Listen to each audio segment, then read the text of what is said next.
રાજકોટમાં સ્થાનિક સ્વરાજ્યની ચૂંટણીને લઈને પોલીસ વિભાગ સજ્જ છે। આ અંગે ક્રાઇમ બ્રાન્ચના ડીસીપી જગદીશ માંગરવાએ જણાવ્યું હતું કે સીપી, જેસીપી, 4 ડીસીપી અને એસીપી સહિતની ટીમો સતત મોનિટરિંગ કરી રહી છે। સંવેદનશીલ વિસ્તારોમાં પોલીસ દ્વારા ફૂટ પેટ્રોલિંગ કરવામાં આવી રહ્યું છે, તો કુલ 958 પોલીસ કર્મીઓ, 165 એલઆરડી, 1371 હોમગાર્ડ જવાનો તેમજ જીઆરડી અને એસઆરપીએફ જવાનો પણ તૈનાત રહેશે। મહત્વનું છે કે આચારસંહિતા દરમિયાન ₹70 લાખથી વધુનો દારૂનો જથ્થો જપ્ત કરવામાં આવ્યો છે, જ્યારે જુગારમાં 173 જેટલા શખ્સો વિરુદ્ધ કાર્યવાહી કરવામાં આવી છે।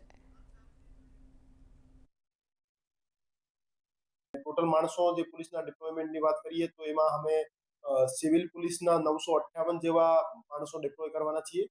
અને 165 નવા જે એલઆરડી ભરતી થયા છે લોકરક્ષક દળના માણસો એ ડિપ્લોય કરવાના છે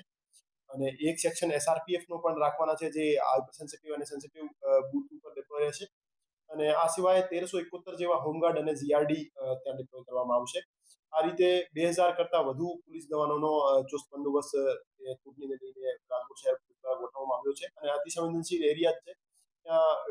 એરિયા ડોમિનેશન માટે અમે ફૂટ પેટ્રોલિંગ અને ફ્લેગ માર્ચ પણ આયોજિત કરી છે। તો એ રીતે રાજકોટ શહેર પોલીસ દ્વારા શાંતિપૂર્ણ અને નિષ્પક્ષ રીતે ચુનાવનું આયોજન થાય એની માટેની પૂર્ણ તૈયારીઓ પૂરી કરી લેવામાં આવેલ છે અને અમે કોન્ફિડન્ટ છીએ કે અમે શાંતિપૂર્ણ રીતે ચૂંટણીનું આયોજન